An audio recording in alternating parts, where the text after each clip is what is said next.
Hi, I'm Beth, and this is your yoga sleep story. A sleep story means me reading you something that's designed to help you relax, let go, listen to the sound of my voice, maybe fall asleep. Now for Halloween, this sleep story is a little bit spooky, not really scary, but if you're into that, something with a little, bit of a spooky holiday themed element that still is designed to help you relax. Now, if you'd like, you can lie down on your bed. You can sit in any position you want. I've just stacked a few cushions and a pillow and a blanket. If you have a few cushions, pillow, and blanket, you can make a little ramp, and I'll just take a moment to show you the ramp like this. You'd have the bottom of the pillow or the blanket right at the base of your spine so that your whole spine can be supported. You'd lie back over your little ramp, tuck a pillow or something under your head so that your chin can be comfortable. And then you could spread your arms out, your legs out any way that you'd like. So take the first few moments before I start reading to set yourself up really comfortably in whatever position you'd like. Remember, it can be seated or it can be lying down. I'm going to find a comfortable seated position for myself. I'm going to take the pillow and sit on it. All right, we're ready to get started with the sleep story. So this story is from author Ambrose Bierce. It is in the public domain, and the story is called A Vine on a House. It's from the book Present at Hanging and Other Ghost Stories. I hope you enjoy it. I'll read you the story, and then we'll take a little pause at the end. A Vine on a House. About 3 miles from the little town of Norton in Missouri, on the road leading to Maysville, stands an old house that was last occupied by a family named Harding. Since 1886, no one has lived in it, nor is anyone likely to live in it again. Time and the disfavor of persons dwelling thereabout are converting it into a rather picturesque ruin. An observer unacquainted with its history would hardly put it in the category of haunted houses, yet in all the region round, such is its evil reputation. Its windows are without glass, its doorways are without doors, there are wide breaches in the shingle roof, and for lack of paint and weatherboarding is a dun gray. But these unfailing signs of the supernatural are partly concealed and greatly softened by the abundant foliage of a large vine overrunning the entire structure. This vine, of a species which no botanist has ever been able to name, has an important part in the story of the house. The Harding family consisted of Robert Harding, his wife Matilda, Miss June Went, who was her sister, and 2 young children. Robert Harding was a silent, cold-mannered man who made no friends in the neighborhood and apparently cared to make none. He was about 40 years old, frugal and industrious, and made a living from the little farm which is now overgrown with brush and brambles. He and his sister-in-law were rather tabooed by their neighbors, who seemed to think that they were seen too frequently together, not entirely to their fault, for at these times they evidently did not challenge observation. The moral code of rural Missouri is stern and exacting. Mrs. Harding was a gentle, sad-eyed woman, lacking a left foot. At some time in 1881, it became known that she had gone to visit her mother in Iowa. That was what her husband said in reply to inquiries, and his manner of saying it did not encourage further questioning. She never came back, and 2 years later, without selling his farm or anything that was his, or appointing an agent to look after his interests, or removing his household goods, Harding, with the rest of the family, left the country. Nobody knew whither he went. Nobody at that time cared. Naturally, whatever was movable about the place soon disappeared, and the deserted house became haunted in the manner of its kind. One summer evening, 4 or 5 years later, the Reverend J. Gruber of Norton and a Maysville attorney named Hyatt met on horseback in front of the Harding place. Having business matters to discuss, they hitched their animals and, going to the house, sat on the porch to talk. One humorous reference to the somber reputation of the place was made and forgotten as soon as uttered, and they talked of their business affairs until it grew almost dark. The evening was oppressively warm, the air stagnant.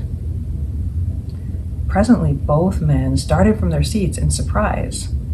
A long vine that covered half the front of the house and dangled its branches from the edge of the porch above them was visibly and audibly agitated, shaking violently in every stem and leaf. "We shall have a storm," Hyatt exclaimed. Gruber said nothing, but silently directed the other's attention to the foliage of adjacent trees, which showed no movement. Even the delicate tips of the boughs silhouetted against the clear sky were motionless. They hastily passed down the steps to what had been a lawn and looked upward at the vine, whose entire length was now visible. It continued in violent agitation, yet they could discern no disturbing cause. "Let us leave," said the minister, and they did. Forgetting that they had been traveling in opposite directions, they rode away together. They went to Norton, where they related their strange experience to several discreet friends. The next evening, at about the same hour, accompanied by 2 others whose names are not recalled, they were again on the porch of the Harding house, and again the mysterious phenomenon occurred. The vine was violently agitated while under the closest scrutiny from root to tip, nor did their combined strength applied to the trunk serve to still it. After an hour's observation, they retreated, no less wise, it is thought, than when they had come. No great time was required for these singular facts to rouse the curiosity of the entire neighborhood. By day and by night, crowds of persons assembled at the Harding house seeking a sign. It does not appear that any found it, yet so credible were the witnesses mentioned that none doubted the reality of the manifestations to which they testified. By either a happy inspiration or some destructive design, it was one day proposed, nobody appeared to know from whom the suggestion came, to dig up the vine, and after a good deal of debate, this was done. Nothing was found but the root, yet nothing could have been more strange. 5 or 6 feet from the trunk, which had at the surface of the ground a diameter of several inches, it wound downward, single and straight, into a loose, friable earth. Then it divided and subdivided into rootlets, fibers, and filaments, most curiously interwoven. When carefully freed from the soil, they showed a singular formation. In their ramifications and doublings back upon themselves, they made a compact network, having in size and shape an amazing resemblance to the human figure. Head, trunk, and limbs were there. Even the fingers and toes were distinctly defined, and many professed to see in the distribution and arrangement of the fibers the globular mass representing the head a grotesque suggestion of a face. The figure was horizontal. The smaller roots had begun to unite at the breast. In point of resemblance to the human form, this image was imperfect. At about 10 inches from one of the knees, the cilia forming that leg had abruptly doubled backwards and inwards upon their course of growth. The figure lacked the left foot. There was but one inference, the obvious one, but in the ensuing excitement, as many courses of actions were proposed as there were incapable counselors. The matter was settled by the sheriff of the county, who, as the lawful custodian of the abandoned estate, ordered the root replaced and the excavation filled the earth that had been removed. Later inquiry brought only one fact of relevancy and significance. Mrs. Harding had never visited her relatives in Iowa, nor did they know that she was supposed to have done so. Of Robert Harding and the rest of the family, nothing is known.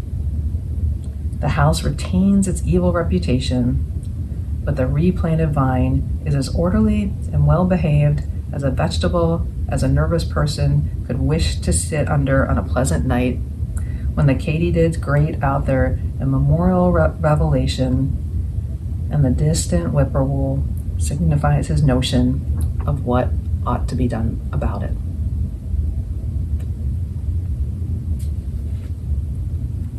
So that's the end of the story. If you've drifted off to sleep, I hope this was beneficial for you. If you're still with me, I hope you find yourself being relaxed, having been able to soothe and listen to my voice. If you like this, please comment below. If you want to see other sleep stories like this one, please subscribe to my channel. I mostly do yoga and meditation videos. Let me know what else you might need, and have a good rest of your day.